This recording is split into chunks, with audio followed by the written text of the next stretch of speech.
Dandadan Season 1, Ultimate Tagalog Recap, lahat ng kaganapan bago ang Season 2.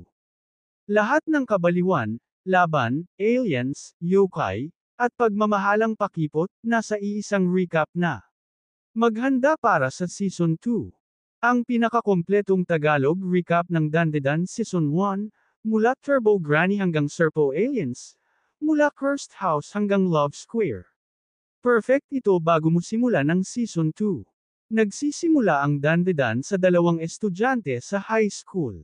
Momo Ayase, ang rebelde na naniniwala sa multo pero hindi sa aliens. At Kenta Kakura, o Kuran, loner na naniniwala naman sa aliens, pero hindi sa multo. Nag-away sila kung sino ang tama, kaya naghamunan.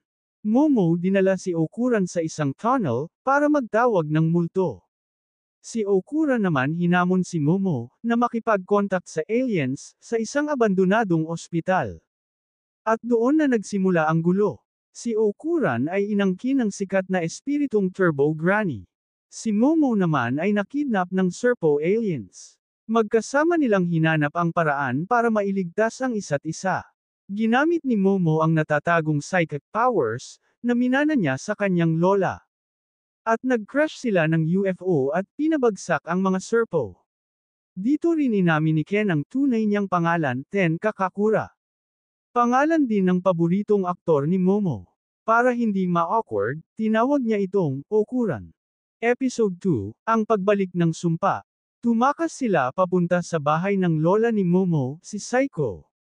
Kung saan natutunan ni Momo, na kontrolin ang psychic powers niya, para pigilan ang sumpa ng Turbo Granny. Pero isang bagong alien na espiritu ang umatake, at iniipit sila sa kakaibang pocket dimension. Habang lumalaban si Momo at Okuran, napagtanto ni Momo ang aral ng kanyang lola. Ang talismans ang susi. Ginamit niya ito para sirain ang core ng halimaw at makatakas.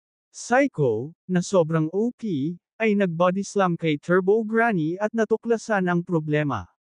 Nag-fuse si Turbo Granny sa Crab Yokai, kaya mas malakas. Nag-training sila para sa rematch. Sa tunnel nagharap ulit ang lahat. At sinimula ni Momo ang isang larong parang tag. Habol-habulan hanggang sa tuktok ng isang high-speed train. Sa tulong ni Saiko, napatumba nila si Turbo Granny. Dito nalaman ang malungkot na pinagmula ni Turbo Granny. Dating nagpo-protekta ng mga batang babae, pero napinsala ng sumpa. Nag-soft moment sina Momo at Okuran. Obvious, tumitibok na. Ang repercussion, nawala ang gentama ni Okuran. Sa school, may chismis kay Momo at Okuran. Pero mas malaking problema, napansin ni Okuran sa CR, na wala ang family jewels niya. Kahit nag-exorcist na si Turbo Granny, naiwan ang aura. Saiko nag-ritual at sinelyuhan ang essence ni Turbo Granny sa isang maneki-neko. Pero may mas masama. Ang gininto ang gintama ni Okuran ay naging spiritual beacons na ha-attack ng mga yokai. At ang isa sa mga gintama ay napunta kay Aira Shiratori, bully ni Okuran. Dahil kay gintama, nakakakita na ng multo si Aira. At akala niya si Momo ang masamang espiritu. Pero biglang pumasok ang terror. Acrobatic Silky, isang nakakatakot na yokai, na nag-aangking nanay ni Aira. Hinila silang tatlo papasok sa isang kakaibang spirit dimension. Momo muntik ng madurog sa loob ng buhok ni Silky. Pero ginamit niya ang lighter ni Aira at nakatakas. Sa loob, natuklasan nila ang mapait na nakaraan ni Silky. Isang inang inalipin, nilapastangan, pinagsamantalahan at iniwan. Pero patuloy na nagmahal sa anak. Sa huli, si Silky mismo ang nagsakripisyo ng life force para iligtas si Aira. Aira lumabas na mas matatag at mas mabait. Pero nakita rin niya si Momo bilang karibal. Sa spiritual power at kay Okuran. Nag-confess si Aira kay Okuran. Pero nagkaroon ng awkward moment, na nakita ni Momo at nagdulot ng selos. Pagbalik nila sa school, biglang bumaha, naglaho ang mga estudyante. At nahatak sila sa isang underwater alien dimension. May halong Loch Ness Monster, alien tech at prehistoric mutation. Si Okuran lumaban ng walang damit. Si Momo nag-focus sa weak points, gamit ang psychic power. Si Ira gumamit ng agility ni Silky. Napasabog nila ang halimaw mula sa loob. Pagbalik nila sa school, hubad at basa, mas lumala ang tsismis. Pero ngayon, ipinagtanggol ni Ira si Momo sa harap ng lahat. Isang sugatang mantis shrimp alien ang dumating sa bahay ni Psycho. Humihingi ng tulong para sa kanyang pamilya. Ang kailangan pala nila ay isang rare na resource. Na eksaktong gatas ng baka. Nagpauwi pa siya ng isang baka. Pagkatapos, dumating ang childhood friend ni Momo, si Gigi. Lumipat siya dahil may multo sa bahay niya. Nagustuhan siya ni Psycho at pinatuloy. At nabuo ang Love Square. Sa school, nakasalubong nila ang isang tumatakbong mannequin, yun ay si Taro. Sinundan nila ito sa junkyard kung saan na-meet nila si Hana. Kapwa-possessed mannequins. Nag-confess si Taro kay Hana, at dito naramdaman ni Okura na in love pala siya kay Momo. Inimbitahan sila ni Gigi sa cursed house nila. Tila normal ang bahay sa una. Nasa hot spring si Momo habang nagbabond sina Okuran at Gigi. Pero natuklasan nila ang isang dingding na puno ng talismans. May masamang presensya. At biglang napunta sina Momo at Taro sa gitna ng bahay. Pinalilibutan ng mga kakaibang lalaki. Pagkarating ni Momo at Taro sa gitna ng bahay, napalibutan sila ng mga lalaki, na parang mannequin pero may malataong balat, flat faces, nakangiti ng sobrang lapad, at galaw na parang puppet. Hindi sila tao. Hindi rin sila multo. Sa outside ng dimension, sina Okuran, Ira at Gigi ay biglang nawala ng signal. Nawala ang sight nila kay Momo, dahil nabaluktot ang espasyo ng bahay. Pero naririnig pa nila ang echo ng sigaw ni Taro. Si Gigi ang unang nakasense. Hindi sila multo, memory construct sila. At connected sila sa tatay ko. Dito nagising ang suspetsa. Ang curse ng bahay ay hindi random. May kinalaman sa pamilya ni Gigi. Sa loob, tinangkang hilahin ng mga smiling men si Momo, papalayo kay Taro. Si Taro, dahil mannequin spirit, ay mas ramdam ang energy. Sinubukan ni Momo gumamit ng psychic bursts, pero bawat tama niya ay parang nag-iiwan lang ng crack sa hangin, nagpapakita na hindi physical ang kalaban. Habang inaanod siya ng mga kamay, napansin niya ang totoo. Sa sahig, dingding, at kisame, paulit-ulit ang parehong talisman pattern. Pattern na nakita rin niya kay Psycho. May reinforcement seal. Hindi para magpataboy, kundi para magkulong. Habang sinusubukan nilang buksan ang Wall of Talismans, hindi nagtagumpay ang psychic force ni Ira, hindi rin gumana ang brute strength ni Okuran. Si Gigi ang hindi nakatiis at sumigaw. Itong bahay namin, hindi ko sinabi lahat. Ang tatay ko, nawala dito. Hindi siya umalis. Kinain siya ng bahay.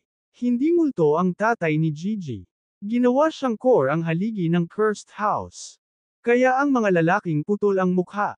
Mga fragment ng tatay niya. Napatigil si Okuran. Ira, para minsan, tahimik. Si Gigi naman ay nanginginig. At sinusubukan nilang punan ang sarili nila gamit ang mga emosyon ng iba, lalo na yung malalakas. Kaya si Momo ang target. Sa deepest chamber, tinatry ng mga construct pasukin ang isip ni Momo, kinukunan ng mga alaala niya, lalo yung kay Okuran. Ang nakakatakot, may isa sa mga smiling men, na nag-iiba ang mukha. Nagiging Okuran. Pero mali ang mata, mali ang galaw. Gawa-gawa lang. Yumigting ang psychic field ni Momo. Naalala niya ang training.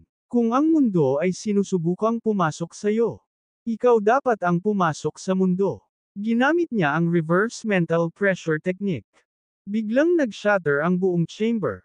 Na-freeze ang panahon, tuluyang lumitaw ang tunay na core. Isang malaki at napakapurol na human silhouette, nanginginig, parang ulap na naglalaman ng hugis ng tao. Ito ang tatay ni Gigi. Hindi buhay, hindi patay, pero aware. Dito nagsync ang isip ni Momo at core spirit. Narinig niya ang huling memory. Ang ama ni Gigi ay isang onmyoji in training noon, pero nagkamali ng ritual. Ang bahay mismo ang naging containment ng isang wandering mass entity. Upang hindi lumabas, isinakripisyo niya ang sarili niya bilang container. Ang problema, Habang tumatagal, nauubos ang identity niya. Kaya nagsesplinter siya into Smiling Man. At ngayon, gusto niyang puno ng bagong identity para mabuo muli. Kaya target niya si Momo. Sa labas ng dimension, nakaramdam si Okura ng emotional spike mula kay Momo. Nakaramdam siya ng takot at galit. Dito lumabas ng kusa ang residual turbo granny energy sa katawan niya. Hindi possession, pero leftover, speed aura. Pero gamit ang high-speed burst. Si Okuran ang unang tumugo sa cursed space. Sa pagpasok niya, nagbago ang buong environment. Para siyang pumasok sa memory loop. At nakita niya si Momo. Wakwak ang psychic barrier, napapalibutan ng mga Smiling Men.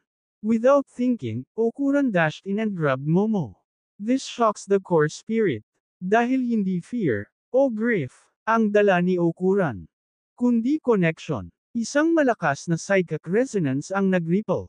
Nakarating sina Gigi at Aira, gamit ang path na binuksan ni Okuran. Nakita ni Gigi ang core spirit, ang ama niya. Hindi sumigaw si Gigi. Hindi nagalit. Umiyak lang siya. Tay, kung di mo kami maalala, okay lang. Pero andito kami. Ako, si Momo, Okuran, Aira, hindi ka nag-iisa. Ang bigat ng emosyon ni Gigi, ay pure, raw, sincere, at love. Ay hindi sinipsip ng entity. Sa halip, nagbigay ito ng buong identity imprint. Nagsimulang ma-form ang totoong anyo ng ama niya. Lumuhad ito sa harap ni Gigi, walang mukha pero may gesture ng pagyakap. At dahan-daang nag-disintegrate, peacefully. Nawala ang Smiling Man. Nabagsak ang dimension. At bumalik ang lahat sa tunay na mundo. Pagbalik ng dimension, diretso silang nag-collapse, sa hot spring room ng bahay ni Gigi. Si Aira, seriously. Bakit palagi tayong nagigising ng hubad at basa? Okuran, hindi ko kasalanan. Momo, pero okay naman na kayo. Nag-aalala kay Okuran. Gigi, nag-red face, thank you. Si Gigi nagpasalamat kay Momo ng tahimik. At kahit may halatang tension, love square is real. Nagpa siyang ayusin ang bahay at ang mga natirang talismans. Last scene. Habang naglalakad sila pauwi, nahulog si Okuran, nadulas, at nahawakan ang kamay ni Momo, accidentally. Pareho silang namula. Tahimik si Aira. Tumingin si Gigi. At nagsimula ang next chapter ng complicated relationship diagram nila.